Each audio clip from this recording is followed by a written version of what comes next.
Welcome to గివ్లాగ్స్. మనం ఈరోజు వచ్చేసి మన హిమాలయన్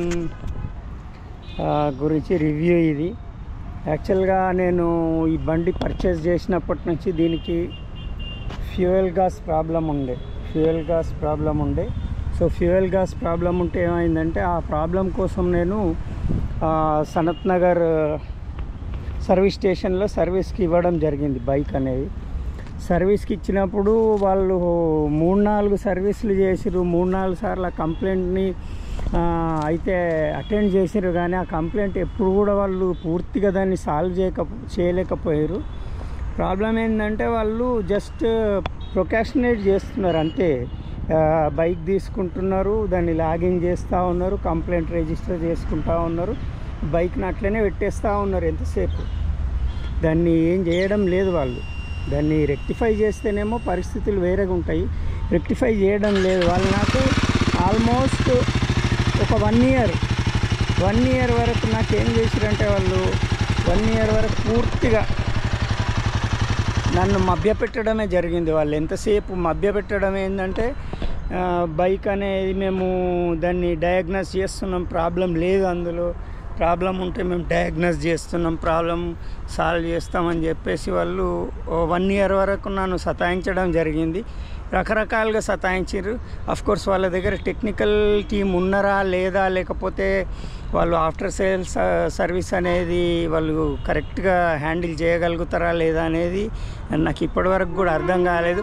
నాకు చాలామంది సనత్ నగర్ సర్వీస్ స్టేషన్ గురించి వచ్చేసి నాకు చాలామంది కంప్లైంట్స్ అనేటివి చెప్పడం జరిగింది. అక్కడ సర్వీస్ బాగలేదని చెప్పడం జరిగింది, కానీ నేను కంపెనీ సర్వీస్ అంటే బాగుంటుందనే ఉద్దేశంతో నేను ఇవ్వడం జరిగింది అక్కడ. సో ఫైనల్గా ఏం జరిగిందంటే నేను last 10-15 days back Kukatpally service స్టేషన్కి వెళ్ళిన. అక్కడికి వెళ్ళేసి అక్కడ అడిగిన అనమాట. ఫస్ట్ ఏంటంటే మీరు నాకు ఈ ప్రాబ్లం ఉంది, నేను ఈ ప్రాబ్లం వల్ల నేను ఫేస్ చేస్తున్న ఫ్యూయల్ గ్యాస్ ప్రాబ్లం అనేది నాకు 200 రూపీస్ ఫిల్ చేస్తే ఆల్మోస్ట్ ట్యాంక్ ఫుల్గా చూపిస్తుంది, ఎంటీ ట్యాంక్ కూడా నాకు 90 కిలోమీటర్స్ వెళ్తుందని చూపిస్తుంది. మరి దీనికి మీరు కరెక్ట్గా మీరు డయాగ్నోస్ చేసి దీని ప్రాబ్లం సాల్వ్ చేస్తామంటే మీ దగ్గర ఇస్తానంటే వాళ్ళు ఓకే అన్నారు. అన్న తర్వాత నేను వాళ్ళ దగ్గర ఇచ్చినాను.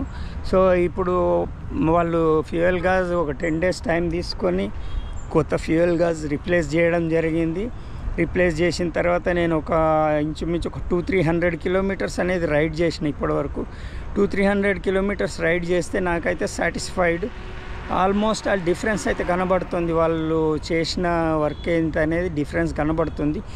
సో అదే అన్నమాట జరిగింది. సో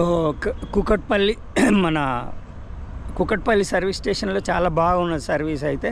రెండోది సనత్ నగర్ సర్వీస్ స్టేషన్ గురించి చెప్పాలంటే వాళ్ళు కంప్లీట్గా అబద్ధాలు ఆడడం, దాన్ని సర్వీస్ చేయకపోవడం, దాన్ని ఎటువంటి ఇవి చేయడం లేదు.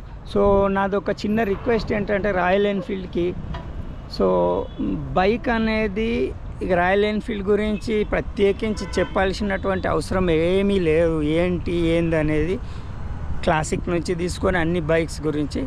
బట్ ఒకటేంటంటే ప్రతి దాంట్లో కూడా ప్రాబ్లమ్స్ ఉంటాయి. ప్రాబ్లమ్స్ అనేది R&D చేస్తూ పోతుంటే అవన్నిటి రెక్టిఫై అవుతూ ఉంటాయి. కానీ ఆఫ్టర్ సేల్స్ సర్వీస్ని కూడా మీరు ఇంప్రూవ్ చేస్తే we will be very happy. యాక్చువల్గా ఆఫ్టర్ సేల్స్ సర్వీస్ అనేది మీరు ఇంప్రూవ్ చేస్తే చాలా బాగుంటుంది. ఇప్పుడు మేము బైక్ కొనడం అంటే, రాయల్ ఎన్ఫీల్డ్ కొనడం అంటే ప్యాషన్ ఉంటేనే కొంటారు ఎవరైనా, బ్లైండ్గా చెప్పొచ్చు. సో మీరు ప్యాషన్ ఉన్న వాళ్ళని మీరు బైక్ కొనిచ్చేసి దాని తర్వాత మీరు సర్వీస్ అనేది చేయకపోతే బాగోదు. సో కాబట్టి ఏంటంటే కొద్దిగా మీరు ఆఫ్టర్ సేల్స్ సర్వీస్ కూడా చాలా బాగా ఉంటే బాగుంటుంది. Stay tune for updated videos. Till then bye.